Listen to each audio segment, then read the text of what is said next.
This is Michael McKeon, aka Morris Fletcher, aka Chuck McGill. You know who I am.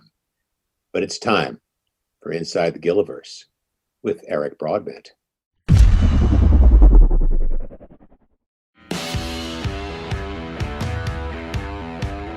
You're watching Inside the Gilliverse, talking all things Breaking Bad, El Camino, and Better Call Saul.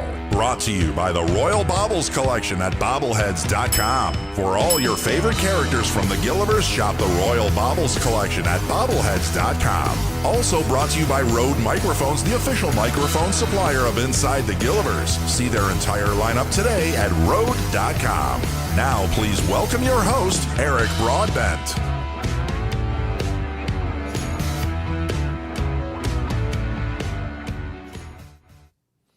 Good evening, everyone, and thank you for joining us for this Season 2 finale of Inside the Gilliverse, talking all things Breaking Bad, El Camino, and Better Call Saul. My name is Eric Broadbent, and it comes with extreme pleasure to welcome tonight's guests, the people responsible for all your favorite characters, not just for Breaking Bad, El Camino, and Better Call Saul, but some incredible shows. Look them up. You'll see they're responsible for them. Casting directors Sharon Bialy and Sherry Thomas. Ladies, thank you so much for joining us in the Gilliverse, and how are you? Great. It's good to have you here, Sharon. We got Sharon on the left, we got Sherry on the right. It's tough, Sherry. I gotta get used to saying this tonight. These are our last names. There we go. We got Bialy and Thomas. All right, there we go. There you go. It's good to have you, and thank you so much for. And we were hoping to schedule a while back, but we were moving and all that good stuff, and so we're here. And everything's going well. And I'm getting a nod right now from our head moderator, Karina. She's saying the sound is good, so we can proceed with a great show this evening. So before we dive deep into what you guys do, maybe we can do a little bit of a backstory on each of you. Just kind of tell us, what inspired you to get into this role. What is it about a casting director that that inspired you, and a little bit of history on yourself. And maybe Sharon, we'll start with you first, and Sherry will jump over to you right after. Okay. Okay. Here's a story. I was 11 years old and I had just played Emily in Our Town at summer camp. So my mother took me. I grew up in New York. It was a splurge. Took me to a Broadway show to see Our Town. And we were sitting there, and as the second act started, if you know the play, Mrs. Soames was up in the graveyard. And really loudly I said, "Mommy, I want to go home. I'm scared." And everybody was like, "Shh, shh." And I was like, "I'm scared. Let's go." And she said, "What's wrong with you?" And I said, "It's Margaret Hamilton, the Witch of the West." And she was playing Mrs. Soames. So I've decided that's the germ of my becoming a casting director, was remembering actors from things. That's an early story. And my mom was a school teacher, and she would come home from school and watch the 4:30 movie. And if the 4:30 movie was good, I knew dinner was going to be late. So I would sit down and watch with her, and she knew who everybody was. And she'd say, "That's Rosalind Russell." And, I think the first list I ever wrote, half the people were dead. But it just kind of, I don't think back then people trained to be a casting director. I think you found your way for the love of actors and the love of cinema or theater or television, and the skill set of having a good memory and liking people and good instincts about people all sort of funneled into becoming a casting director. Well, it's a fantastic story. Thank you for sharing that. And how about yourself, Sherry? I think, people that end up sort of in this industry, the journey is, we all come from a creative background. So, I'm from Massachusetts and from a small town, and, I danced and I sang and I did all the things that I guess kids do, and just, really sort of sunk myself into it. And that was my thing. I did play soccer. I didn't play basketball. I wasn't, and I watched a lot of TV. I was a TV kid. I was a latchkey kid. So we watched a lot of TV. And when I look back on it now, I think I was probably studying and I didn't even realize it, watching things over and over and over again. And I just, packed my car when I was 22 and drove cross country and moved to LA. And I didn't know what a casting director was at that time. And it sort of found me as I found it, and then just realized it was really the kind of perfect fit to take, all the things that I love to do, but also have a sense of business behind it. Okay. And a collaborative atmosphere. Is it a job? And this is a question, like it wasn't on the itinerary tonight, but is it something that you just love going to work doing? Is it something that you find like great pleasure in? Yes. Yes, still do. Yeah. I think when it stops, you can't do it because the work is really, really hard and it's very labor intensive. And sometimes I get frustrated with people, sometimes even in my life, where they think, oh, we just show up and we walk into an office and there's just actors there and we just hang out with actors all day. And I mean, it's like, it's grueling, labor intensive work. I bet. Yeah. Well, that's one of those things where, like I've said this many times on the show. So we've had several guests on the show for people that we don't get to normally see on the screen. We've got like Dave Porter, he's been on. We've had Thomas Schnauz. We've had Marshall Adams and Michael Slovis, as I was telling you off the air, and a lot of these people we don't get to necessarily see on screen. And yourselves tonight, the sound department as well, like many people in the sound department. And I've said this many times. I mean, if I was to say out of the 2 seasons, I've probably brought both of you up at least a dozen times, saying that you're just as important as the Ray Seahorns, the Michael Mandos, the Bryan Cranstons. Really, you are. Because if we didn't have you, who knows who we could have in those places. And here's an example, completely left field of Gilliverse, like Robert Downey Jr. as Iron Man. I honestly can't think of another person that could play Iron Man like Robert Downey Jr. and what he's done for that franchise.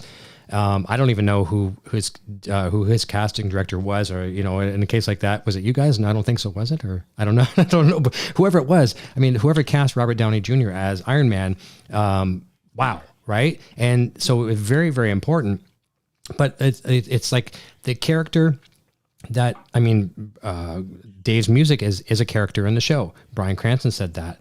The cinematography is a character in the show. Any you could take a freeze frame from any scene from Better Call Saul, El Camino, or Breaking Bad, and it's a postcard. You can send it to your friends as a postcard. It's just beautiful. So a nod to you guys for what you do. I just can't imagine what it's like. I mean, and it's not just showing up, hanging out with actors and taking selfies. The what goes into and we're going to get into that deep tonight.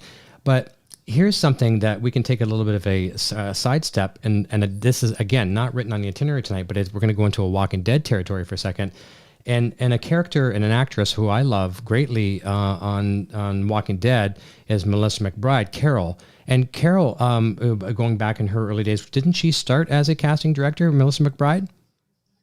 She did, and she's from the South and she's local. But in full disclosure, we don't take credit for Melissa McBride because she had a relationship with Frank Darabont. She had been in movies before. I mean, we supported it and we loved her and we gave our encouragement to the network to cast her, which I think meant a lot to the network, but it's not, I don't think that was as organic as as the rest of the cast of The Walking Dead. But right. She's fantastic and very exciting to see a woman go through that arc, that where she started and where she is now.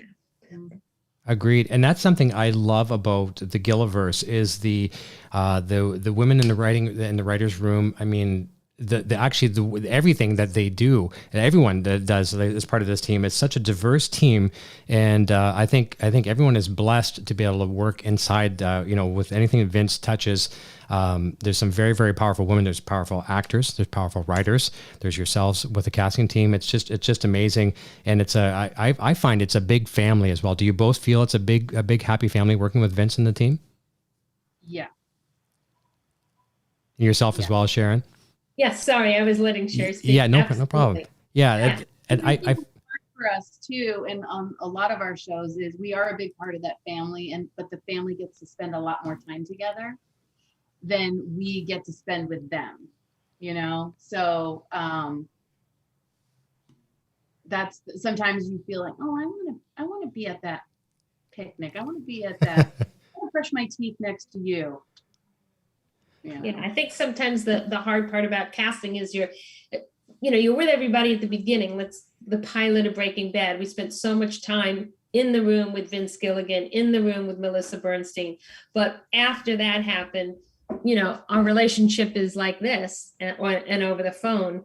And because there's so much trust there and faith from both Vince and Peter and Melissa, we're not in the room with them, which is a surprise to many actors. for the actors listening, sometimes actors would say, well, I'm only coming in if it's a producer session. Oh. We're like, there are no producer sessions.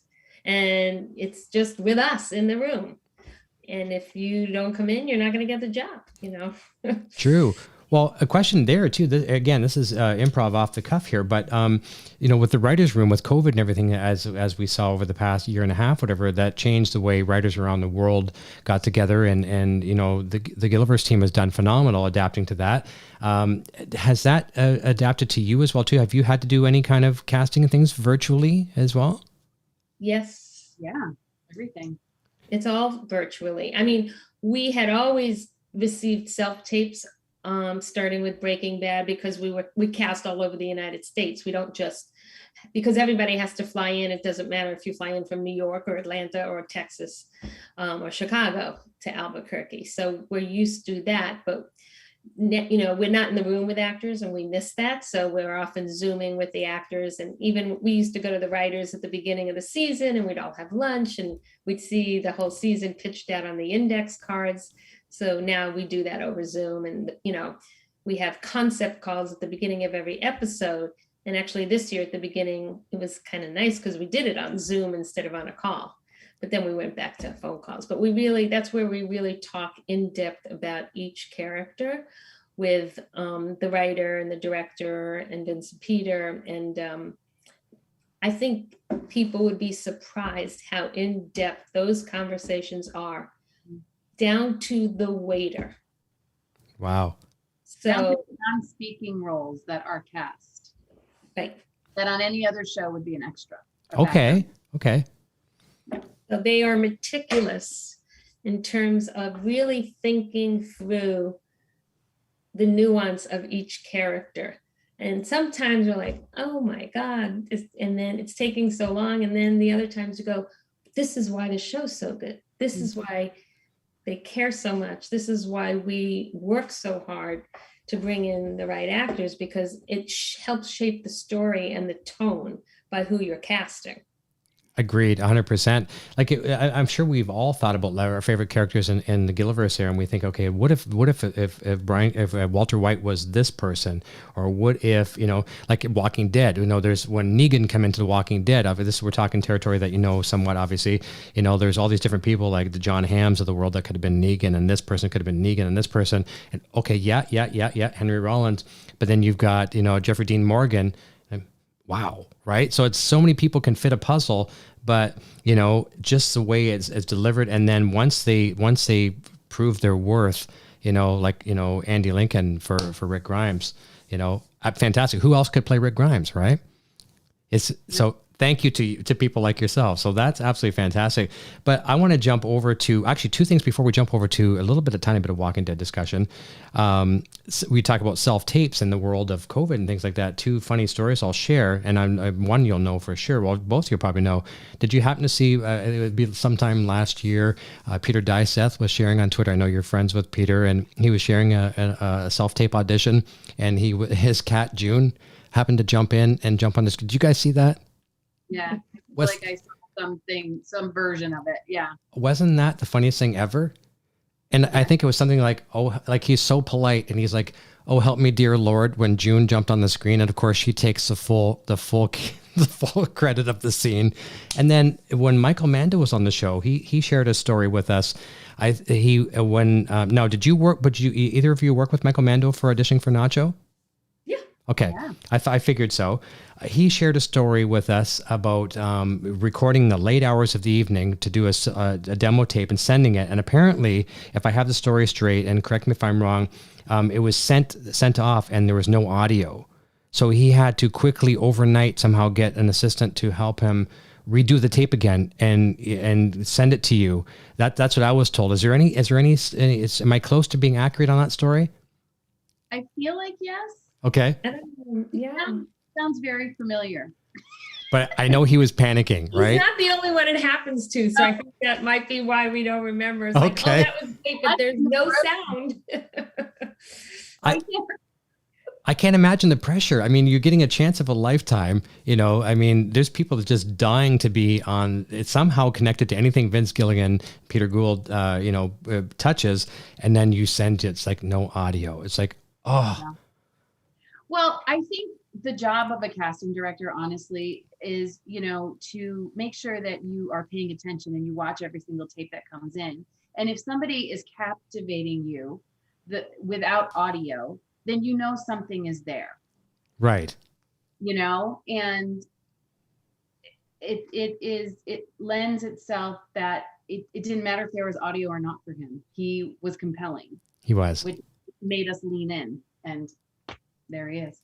He is. And my friend, as I told you, Andrew, that's staying with us here from Germany, she is a diehard Michael Mando fan. So anytime we get to talk about him, I know she's enjoying that. But that's nice. That's nice to know that there was some accuracy to that as well, too.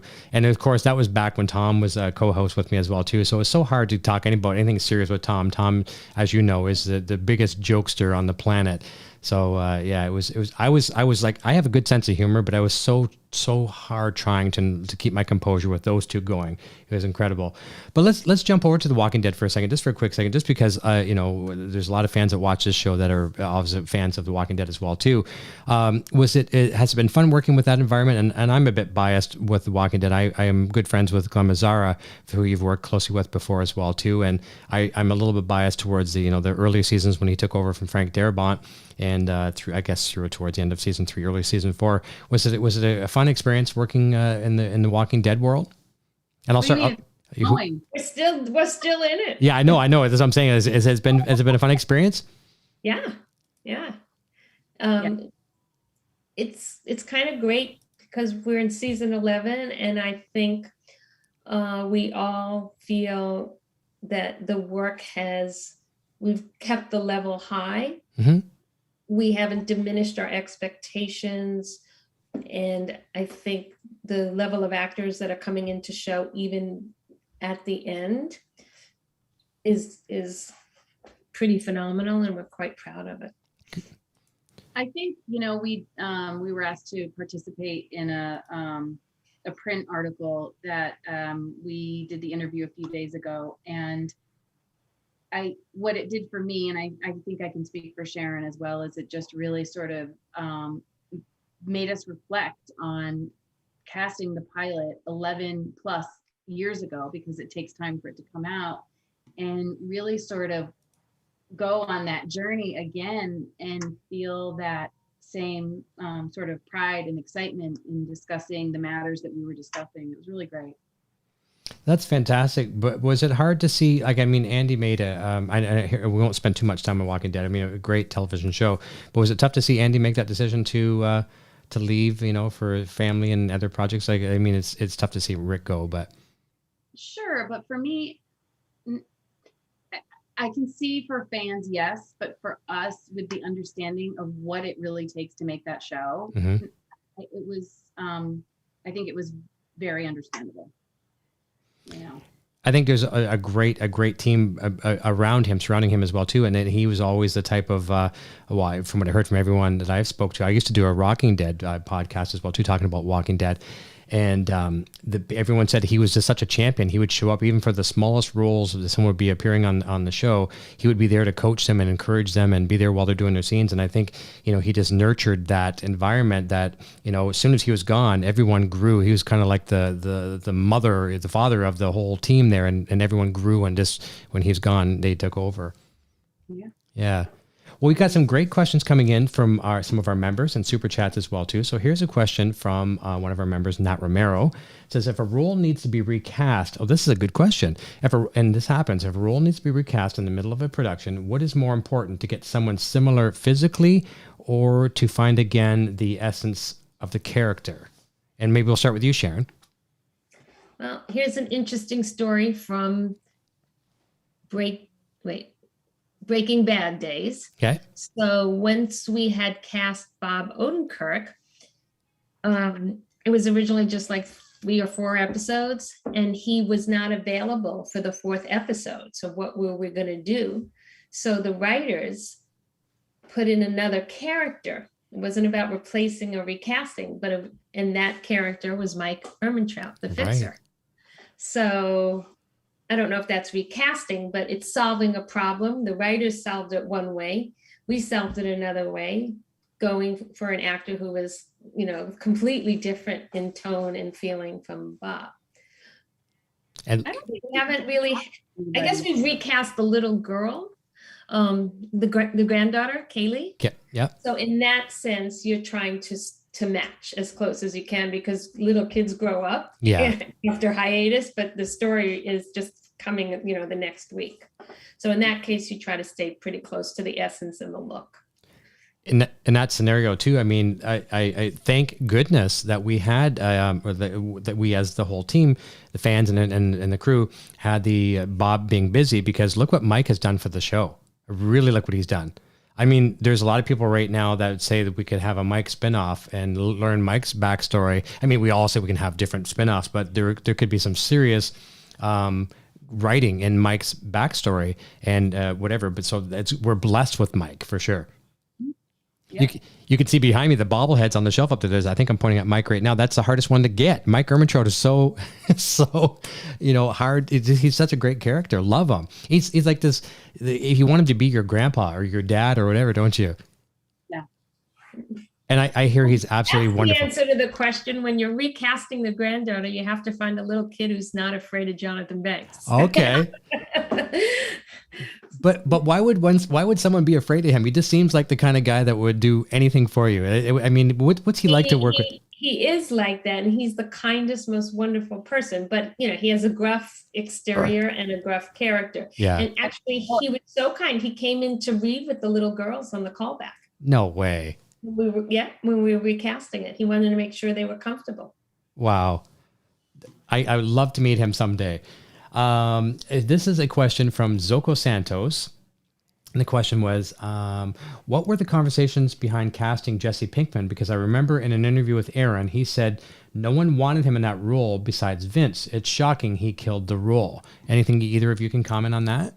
Oh, that's not fair. I'm going to let Sherry Thomas speak. Nobody wanted him besides Vince. Come on, Aaron. All right, that's not true. All right, you take it, Sherry. Well, I remember having a very distinctive conversation with his agent at the time, who is, was in his life for a bit. And there was a conversation, we're sort of the first stop. So when a breakdown is released or a new project is known that is happening, people will call and say, what about? And initially, and in all fairness, in knowing Aaron and knowing him for as long as we did, I was a casting assistant on the show that gave him a SAG card, I'm pretty sure. I was like, I don't know, I feel like he might be a little bit too old for the way the character is written and what we have discussed with Vince. And at the time, we were in the very beginning stages. And I said, but he's perfect in terms of the soul and what we're kind of looking for. And the conversation was like, well, let's just give it a shot. And we did. And so it started with him coming into the room for a producer session and everybody really sort of seeing what he brought to the character and us kind of going like, we're done. And it was very exciting. And so there were, conversations of, he brought himself in to make himself feel younger than he actually was. He created it through his body, through the wardrobe, through it was a combination of things that really helped, in my mind, him create that character. It was very clear that we do what's called a test, a studio and a network test. And then we were at the studio and we were doing the test, and it was very clear from the others, no offense to the other actors who tested, but it was very obvious that he was the guy for the part. And he chemistryed with Brian too, right? It wasn't just Anna and Brian that chemistry read. I don't remember him chemistry reading with Brian. I just remember reading with him in the room and Vince laughing so hard. Yeah.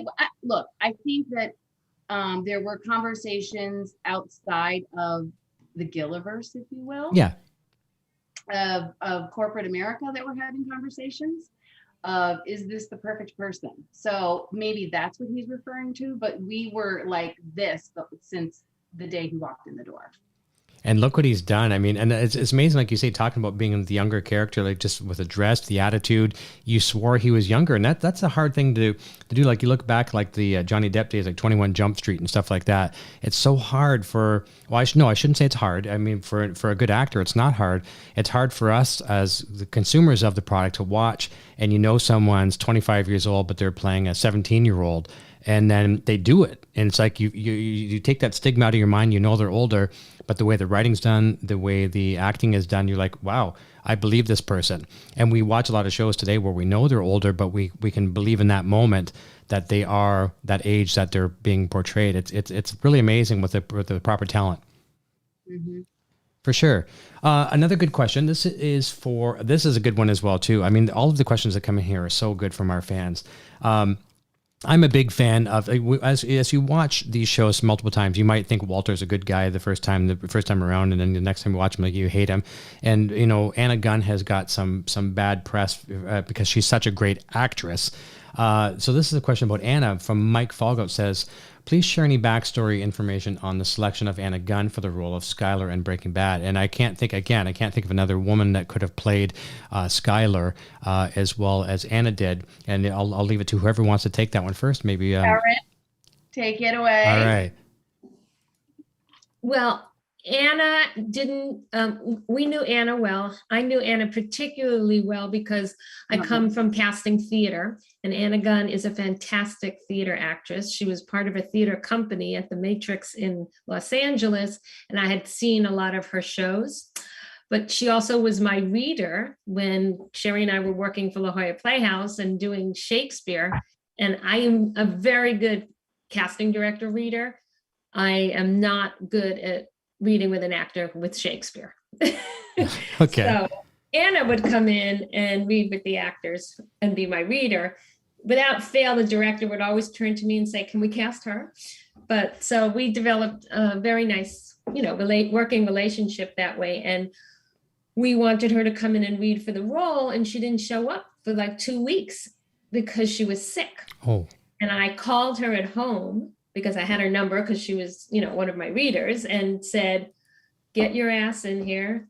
You cannot miss this. This is special. I'm so sick. And I think I said, take an echinacea and get in here. Oh, you never get a role if you just read for the casting director. Get your ass in here. And she came in and just read for Sherry and I. We put it on tape, send it to Vince, and straight from that, she went and tested for the studio network test and read with Brian. And her role was really challenging. I think she got bad press because she was so good at her Agreed. It's kind of like when the villain in a kid's show comes out at the end and everybody boos. That's how they did a great job. Well, exactly. Well, Michael McKean, who kicked off the show here as the voice of the show here, a lot of people don't like Chuck. But look there's a reason why they don't like Chuck. He's so good, right? I mean, yeah. Michael McKean, I got goosebumps right now. Just like I put him away. I mean, he's so good. And that's the thing. You hate a person, and I give it to the writers and to the casting directors for putting the right person in the role. So great answers, and thank you for sharing that. And we love Anna. I think a lot of us do here in the Gilliverse. A question. I remember a Michael McKean story. Okay. In the 11 years of Breaking Bad, El Camino, Better Call Saul, Vince has only made 4 offers. A lot of shows, they offer actors. Michael McKean is one of those. Oh, so 5. And he really wanted him for the part before it even started. And we were told he wasn't available. So Vince was like, okay, let's move on and think of other people. And I remember Sherry and I were like, Vince, if that's who you want, we're not going to take that for an answer. We're going to figure out a way to make it work. And I think, not to toot our horn, but that's something Sherry and I are very proud of pleasing the showrunners when they really want something, figuring it out, not just saying they're not available. Wait a minute.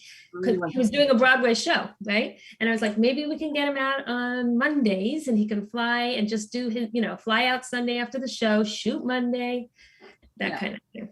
Well, congratulations. I didn't know that story. So that's a wonderful share, and congrats to both of you. And that's something I really want to tip the hat to the Gilliverse team, people behind the scenes like yourselves, and the audio team as well too. Like Thomas was sharing a story with us, Thomas Gould, he was saying, and obviously working in Walking Dead and other great shows as well too, that, he'll go to license some music, and that's some of the times these obstacles you face, and he'll go to someone and say, okay, he wants a piece of music, and he'll say, don't lowball me on this music. I'm coming to you with the budget I have. We're not going to argue back and forth. Here's my budget. We want this music. And, Vince and team knows, he puts trust in people like yourself in all these different departments, and he knows you handle your job, you come back, you deliver. In this case, you delivered with Michael McKean, and what a delivery! I mean, Chuck was the yin to the yang to Jimmy, and we couldn't figure out who else we could cast after he said Michael McKean. You had to make it work. Right? I know. It's amazing. So that is phenomenal in its own right. There's a super chat from Craig Crow, and she's asking, how did you get this interesting job? So we talked a little bit about the backstory, but in this case, we'll talk about just Gilliverse. You've worked with all these other fantastic shows as well. How did the two of you, and that's, I think, a question I had for you as well too, how did you get to work with Vince? And maybe we'll start with you, Sherry. We got a call from the studio from Don Steinberg, who is head of casting at Sony Pictures Television, and said, are you guys available? I have a pilot. And sure, okay. You were yes people. Yeah. And so she sent the pilot, and we read it. And I think that we were both like, did you read this? Oh my, holy shit. Oh my God. Sorry, can I swear? That's okay. It's all good. And it was like goosebump, impactful, compelling, nuanced.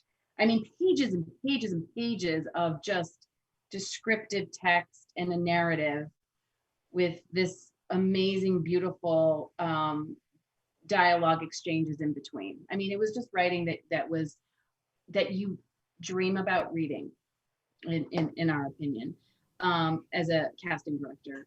And we went and we met, and typically they'll meet 3 to 5 different casting directors. I don't know how many Vince met, but we were working on the list of the characters, and you want to go in and sort of share your aesthetic and talk about who you can see in the roles. And we had been doing the La Jolla Playhouse, and we had been casting the Farnsworth Invention, and Cranston had just finished Malcolm in the Middle and was looking to do something different. So he came in and read for the lead, and Sharon and I were just like, holy shit, he is absolutely amazing. Just an amazing, nuanced actor in ways that we had never seen him. So when we were in the meeting with Vince, we talked about some of the usual suspects that, would hope, try to impress him. We want to impress him. We want the job. Of course. And we just said, okay, well, what about, have you ever thought, well, this might be kind of crazy, but he just came in for the theater, and we did a whole sort of like, prequel. What about Bryan Cranston? And he just kind of stopped, and he said, are you kidding? That's who I've had in my head, like the whole time. From X-Files, Sharon, take it from here, because it's not a happy ending, but then it is. Okay. No, it was great. Literally, he was like, wow, that's who I want. And we told him how brilliant he was in this audition.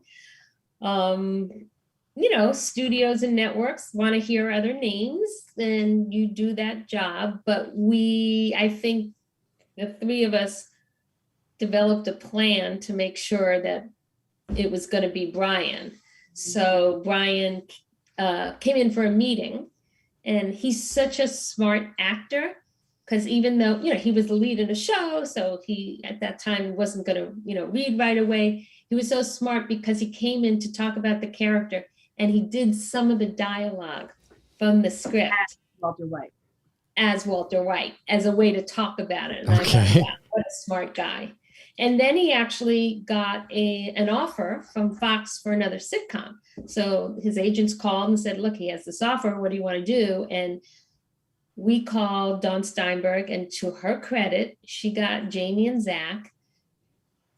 And think about it back then, 2 studio execs saying yes to the guy from Malcolm in the Middle to star in a drama. Oh, well, that's crazy, right? How awesome. Like, they have balls. And they really trusted Dawn. And they said, let's go for it. Yeah. And they really trusted Vince, who had really made the case as well of why he is the guy.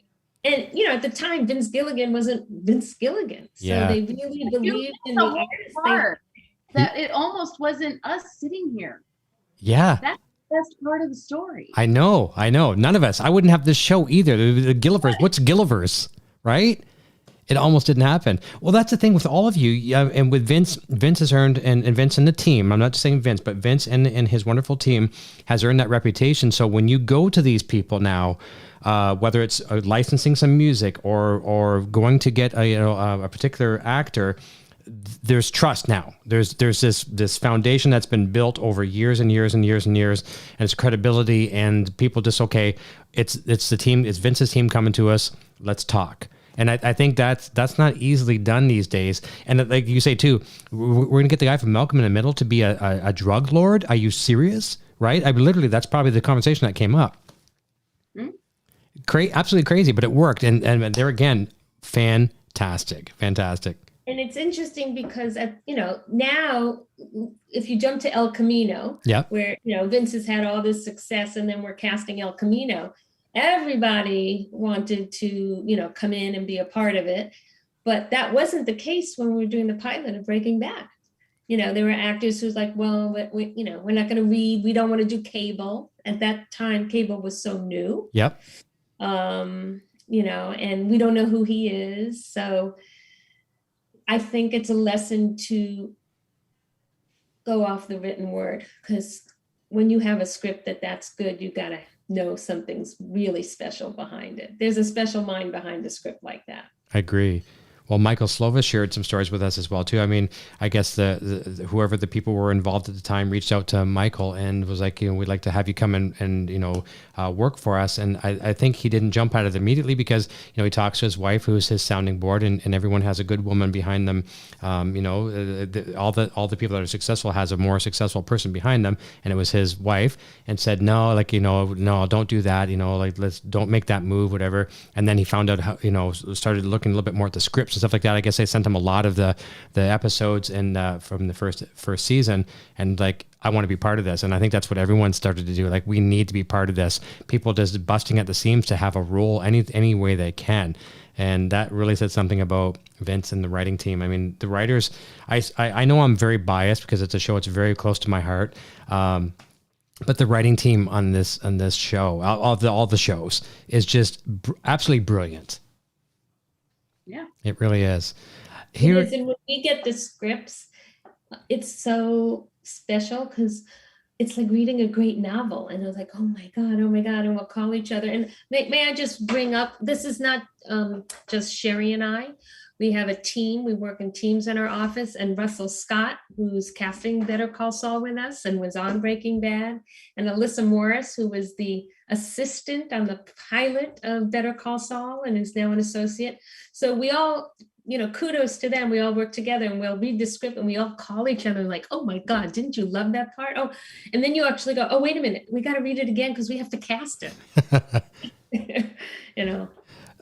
Before I jump over to some audio questions, I was going to ask you this earlier when we were talking about Melissa McBride. So someone who is in casting and become a very strong actor. Have either of you, the two of you, had any desire to be in front of the camera? And have you done anything like that before? This is it? Okay.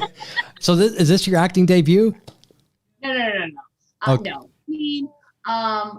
We do Barry and the show on HBO. Okay. And Bill had said, I was texting with Bill or something and said, there's a casting director that, Henry's character goes and reads for. And I said, what do you want? And he was like, oh, I was hoping you could do that. And I was like, huh? And it was only my voice. I was completely off camera. And it literally was dialogue that I say every single day in every single audition, in every aspect of nothing that was out of the ordinary. And usually I'm very comfortable. But when you see, for me personally, when you see everything going on around you and the intensity that is happening, and if you screw up, like you screw up everybody and you screw up everything, I was terrified. And it was just my voice. It's literally my voice. Jeez. Like 2 lines. But things like this we do. But I never was on camera in an acting way. How about yourself, Sharon? I was in a commercial once. What'd you do? You gotta tell us. I think I don't, oh my God, I don't remember. But my lips shook, I was nervous. And it's funny because both Sherry and I are very good readers as casting director, and often, oh my God, you're such a good actor. And I always say, we're incredible behind the camera. Flip it around. Not so much. That's where the talent comes in of an actor. So you can appreciate it for sure. Obviously, when you're interviewing and auditioning talent, reaching out to talent, you know what it's like for them to be in front of it. It's not so easy, is it? Yeah. Yeah. Let's jump over to some audio questions. We have a question from Karina, our head moderator here, and from Lori. And I told you earlier off camera about Lori being our female Mike Ehrmantraut, kind of the private investigator. And I think she might have, more than likely, she probably has something very deep. It's usually pretty good. So we're going to start with Karina first. So here comes her audio question. And I'm not sure who it's for, but we'll listen together.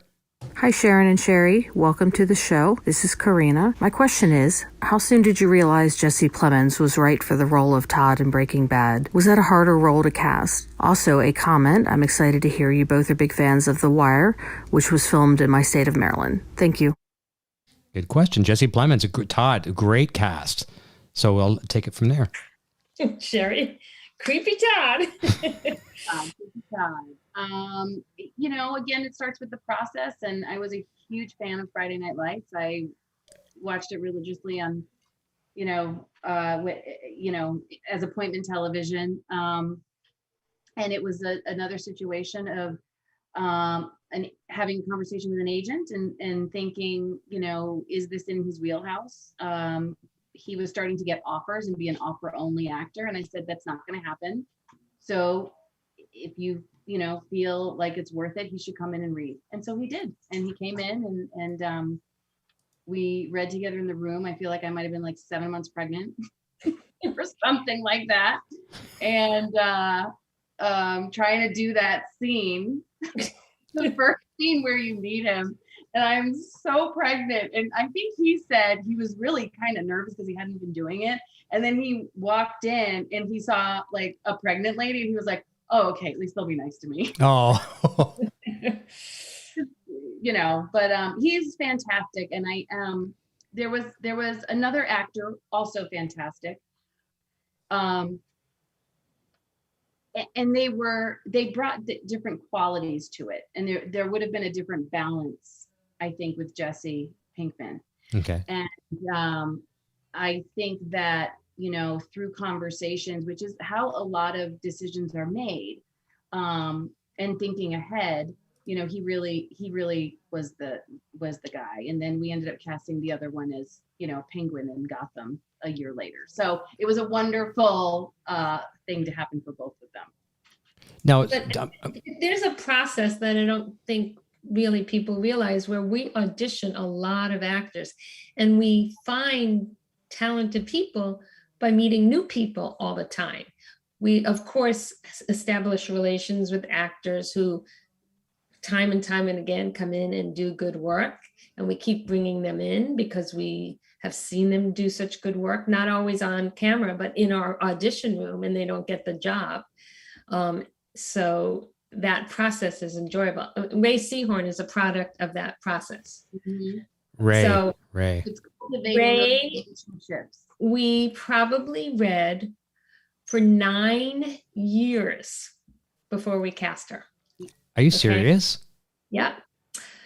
So I'm a theater nerd and I love actors with amazing theater resumes. And I remember she had worked at the Arena Stage in Washington, which is a major regional theater, and Woolly Mammoth. And we brought her in. I don't know if Sharon, you remember this, for Gotham.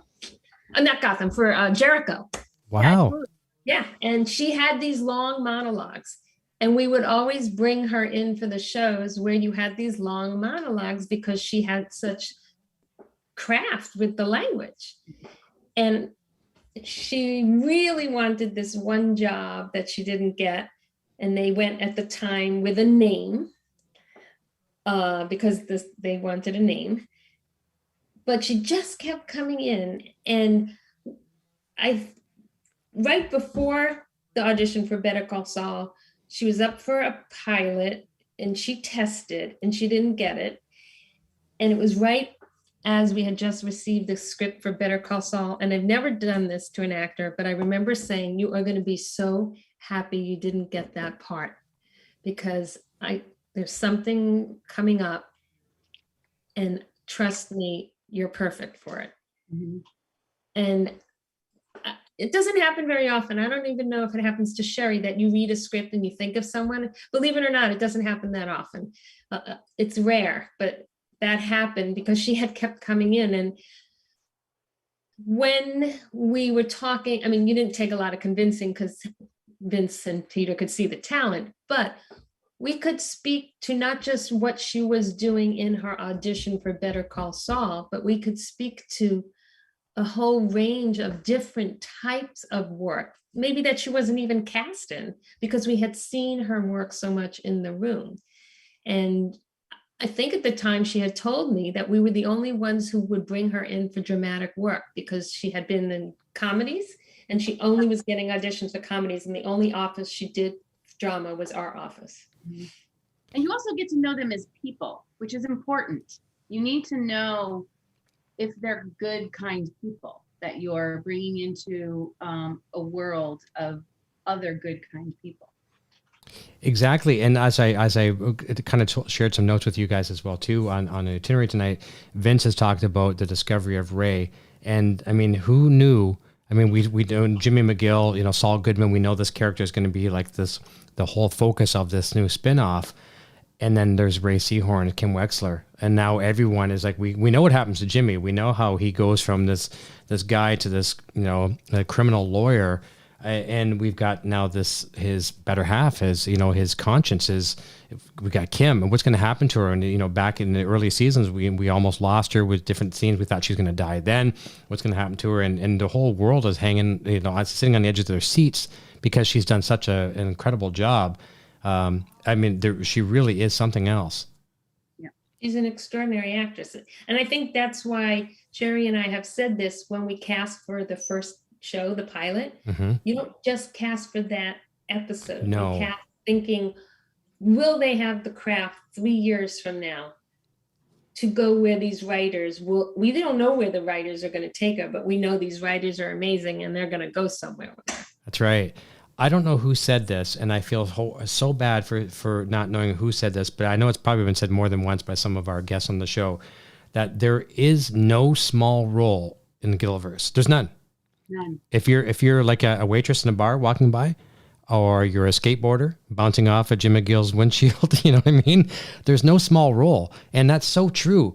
Because we watch these shows again and again and again, and it's like listening to one of your most favorite soundtracks with nice headphones. And if you're Tom Schnauz, it's Pink Floyd, or if it's me, it's Van Halen. And you're listening, and you're like, I'd never heard that before. And we're seeing that with these shows. There's so many things, hidden gems, and they're so good at doing that. So again, no small role. Now look at the people who have done small roles, like Kyle Bornheimer's role was not very big. Yeah. Then he goes off and is the star of his own multiple series, Exactly. And as we talked about this off the air earlier as well too, Julianne Emery, who's become a good friend of the family here, and Betsy Kettleman, oh my goodness. But she gave you guys both some high praise on Twitter yesterday. She was resharing our posts, and I love her to death. She's so great. But Betsy Kettleman, I mean, the power that Julianne brought to that character alone, right? I mean, to me is the spinoff. the Kettlemans. There you go. I love those characters. I think so, right? I could watch them all the time. And the fact that, you know, when Tom and I did the Kellerman's reunion with them, we did a little bit of rehearsal off the air, of course, just trying to get our story straight and how we're going to do this. And it's been so long. And of course, COVID, this was so brilliant what they did with COVID being so, you know, Craig Kettleman is in the basement, you know, and Betsy's up top. So, you know, Julianne would say, hey, you know, she'd yell off camera and he'd yell from downstairs. You know, it was just so brilliant. But I think that could be a great spinoff, and it could be a comedy, right? Well, Better Call Saul was almost going to be a comedy too, wasn't it? Yep. Almost. Okay, let's jump. We're getting close to the end of the show here. Let's jump over to Lori's question and see what she has for you. Now, I know this one's going to be deep, so here it comes, and I'm warning you in advance. Hi there, this is Lori. Let me start by saying that it's so great to have you here, and you girls rock. My question is for Sherry. How instrumental was Victoria Burrows in your life, and do you think she was an important factor that led you to where you are now in your career? Thanks very much.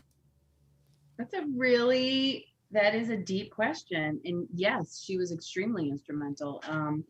When we were nominated for our very first casting Emmy for the final season of Breaking Bad, my hometown newspaper, which I was like, I don't even need to win the Emmy. I'm on the front page of my hometown newspaper. This is holy shit. I talked about her a lot, you know. She was the first casting office that I ever was in before I knew what casting was. And she really kind of took a liking to me. She saw my enthusiasm and my ambition. And she really kind of took me under her wing and showed me what it really was all about. And I just remember, you know, Victoria is very tall, you know, she's almost 6 feet tall, and, you know, just had such a presence about her, and watching her work was it was very valuable to me. Oh, fantastic. And I told you she'd probably have a good question as well, too. So does some great research. I need to get her on the payroll. I think I really need to do that because she has better questions than I do. One of the last questions I'll ask you before we get ready to wrap up here, and I want to tell you about tell our viewers about a contest giveaway. We're going to announce some winners tonight as well, too. But a lot of times we hear, you know, people, it's like both in the Gilliverse world and the Walking Dead world, and I'm sure this happens in every other project that's out there. But an actor comes in and reads for a part, and a lot of times they're being told that, obviously for secrecy, I guess, probably first and foremost, that, okay, you're reading for this part. Let's just say it's for the role of Chuck McGill. Okay, it's Chuck McGill. Now, of course, you guys had your mindset who you wanted for that, but someone's coming in to read for that role. Meanwhile, they're reading something else. It could be a bank teller in a particular thing. Is that done for? Is it done for multiple reasons? Is it done to keep it secret, or is it done to maybe bring some more out of the talent that, you know, they may not know they have, or that, you know, whatever. What is the process for that when they're reading? It's done for the confidentiality, because there's so many fans of the show and so many ways that people can somehow access things. So in the Gilliverse, they actually write completely different sides, but based on the actual scene with fake names and everything. Well, for people. When Ray came in to read, she was reading for a cop. It was a cop. Wow. The dummy scene was a cop. Oh, that's fantastic. That was protecting her sister. And then after she read, we had to say, okay, you're not a cop and you don't have a sister. Let's try it again, and blah, blah, blah. And then we fill in the room what's really happening, because they've signed a confidentiality. Yeah. But it's really in order to protect what's happening in the show. I can imagine too that must probably advance over time too, as the seasons progress. New characters are being brought in, and that new character could have a big outcome on where it's going to go. So obviously signing NDAs and stuff like that, they really need to keep that secret, because people are hanging on every word. Oh, I think they cast so and so for this. What's that mean? Does that mean so and so is going to die? Right? And in El Camino, they had no scripts ever. I mean, you don't get a script in the Gilliverse on anything, but that was a real level of trust for actors. They didn't even get a script when they got the part. So It's like, okay, you know. Well, I remember hearing some funny stories back because I've had Patrick Fabian on the show before we became Gilliverse. He was on my Rock Shop live show, and I had Ray on before we became Gilliverse, and then she was on with Tom and I on Gilliverse. And I guess the two of them back and forth, they would text each other on, like, you know, new script would come out. Ha ha ha! I'm still alive. Are you? I'm still alive. You know, things like that. It's just so funny to see that. And I guess we'll take it in one other direction because I know they're such fans of the show. Everyone that works in the Gilliverse is a fan of the show, and I know you both bring home a paycheck from the Gilliverse and other, you know, the Walking Dead universe and all these other great productions that you're involved in. But at the end of the day, I'm assuming you're both big fans of the show itself, taking yourself out of the environment. Oh yeah, Huge fan. I think what's a tribute to them is we're huge fans of the show, and then when we see it, we forget. Yeah, you forget. I cast that person, or Sherry cast that person, and you forget. You're just or like, you're going, wow, it's so beautifully realized. It's even better than it was on the page, and that doesn't always happen in the world of television. You know, you're often disappointed, but wow, when you see the music and the cinematography and how they cut it, and Tom's music, like, you know, it's just like, it's beautiful to watch. So I think both of us are huge fans. And, you know, like we do, like Russell and Alyssa and Sherry and I will come in and we'll talk about the episode. And in particular, we'll talk about performance. Like how great was, you know, so-and-so. Anyone, how great was Kristen Ritter? You know, how great was Spencer Grenice as the skateboarder? You know, very easy to step back and once it's ready to air and watch it as a fan. I feel, you know, it's not for technical purposes. You're really sitting back and going on the ride. Yeah. Well, I know we are all blessed inside the Gilliverse, you know, to have people like yourselves with the talent that you have and bringing us the talent that you do. And I mean, I really think you deserve a huge round of applause for our fans in the, okay, this is good. Andrea, in the other room, first of all, you deserve a round of applause. So I'll finish that for sure. Thank you for what you do. Thank you, thank you, thank you. I know I speak for all of us in the Gilliverse. And this was a question right after the very beginning of the show, and I forgot to ask you, and Andrea is reminding me of this. So our good friend Tom, who has the most warped sense of humor on planet Earth, I love him to death. He's like a brother from another mother. Tom, I love you. Tom's mom may still be watching. Vince's mom watches from time to time. Tom come up with this thing called, we take off into the Gilliverse every night, every Friday night, and inside this Gilliverse, there's a smell. It might be gym socks, or it might be Tom's shoes, and I don't know what else, but there's two right answers. There's this and this. What does it smell like in the Gilliverse? So I'm going to jump over to Sherry, and I'm going to ask you, so if we take off in the ship tonight, we're in the Gilliverse, what does it smell like in this ship? And we'll get your answer on this. Sweat and burning aluminum foil. Okay, that's pretty good. All right, sweat and burning aluminum foil. I like that. All right, now we're going to jump over to Sharon. Oh, wrong screen here. Let's fix that. Let's go over here. We're going to go over wrong screen. Let's jump to Sharon. What does it smell like in the Gilliverse from your opinion? Pinyon incense and peaches. Okay, what was the incense again? Pinyon. Okay. I love it. And actually, I had some nice musk incense. I like to burn incense. I have musk incense I was burning the other night in here. But here it is. The actual correct answer is bacon and fear. Oh my God, I was almost going to say bacon. Now, Vince got bacon. Vince actually said bacon, and I forget what else he said. But there's been so many, like the Moncada brothers, Louis and Danny, were like, some great jambalaya or Mexican cuisine or something like that. Tina Parker said something like Gunsmoke and regret. The answers are just amazing. And there really is no right answer. So when Thomas Golubich came on the show, I said, what does it sound like in the Gilliverse? And so I took the liberty to say, it sounds like Pink Floyd, Van Halen, so Tom and I recovered, and then a 1968 Camaro revving room, like that. So, I mean, so I took the liberty to say that. But listen, we're going to wrap up here in a second. I want to talk about a contest giveaway here in just a second, but I really want to thank the both of you for making a season 2 finale a pleasure. It's been wonderful to speak to you. I'm so happy to have two beautiful ladies here with us this evening, and the talent that you bring us is just amazing. Thank you so very much. Thank you very much. Thank you. So a while back, a couple episodes back, we talked about a giveaway, and this is a really cool piece of art.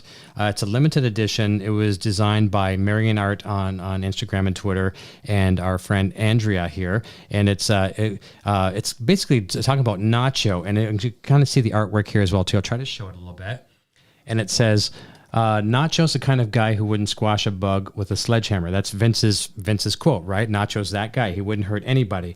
So this is a limited edition art piece, and we're going to give away 3 of them for people commenting on our thing, and they're numbered on the back, and they're signed and everything as well too. So we have 3 winners for those. We're going to announce those right now, and I'm also sending some to Tom, Vince, Peter, and Michael Mando as well too.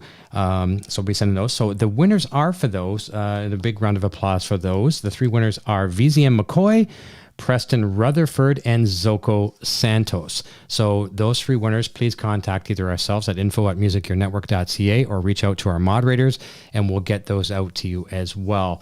But yeah, we're going to wrap up, and I just want to say thank you again to both of you. And of course, I have to read some of these things because I'll forget. And there's so many important people that make this show what it is. I just push the buttons and make sure everything works. So I want to thank our show sponsors, Warren and Rachel at bobbleheads.com, who make those amazing bobbleheads that you see behind us.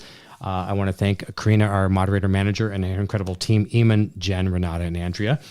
We'd also like to thank our channel members, Patreon supporters, our YouTube subscribers, super chatters, our PayPal donators, and those that purchase our merchandise at our store, The Broadcast Boutique. If you're new here this evening and watching for the first time, please consider subscribing. Hit that button down below. Give us a thumbs up and lets us know that you appreciate what we do. Check us out on Instagram and Facebook at Inside The Gilliverse, and we'll be back again next Friday for season 3 of Inside The Gilliverse. We're now just working on the final bookings as well too. I think I need some casting directors or some agents to help me book as well too.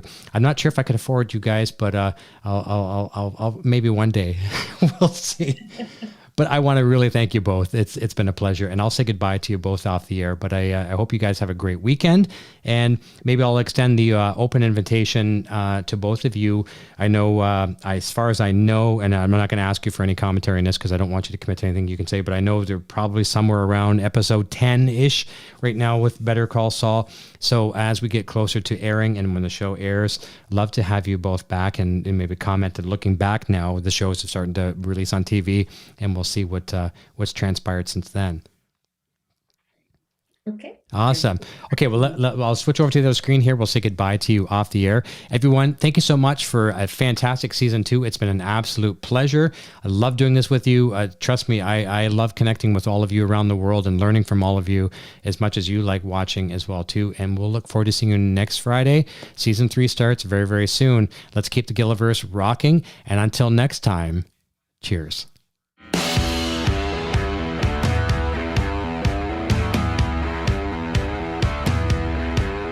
Thanks again for tuning into Inside the Gilliverse with Eric Broadbent. Be sure to check back each week for more great discussions and interviews with cast and crew from Breaking Bad, El Camino, and Better Call Saul. Please like, subscribe, and share this video with your friends.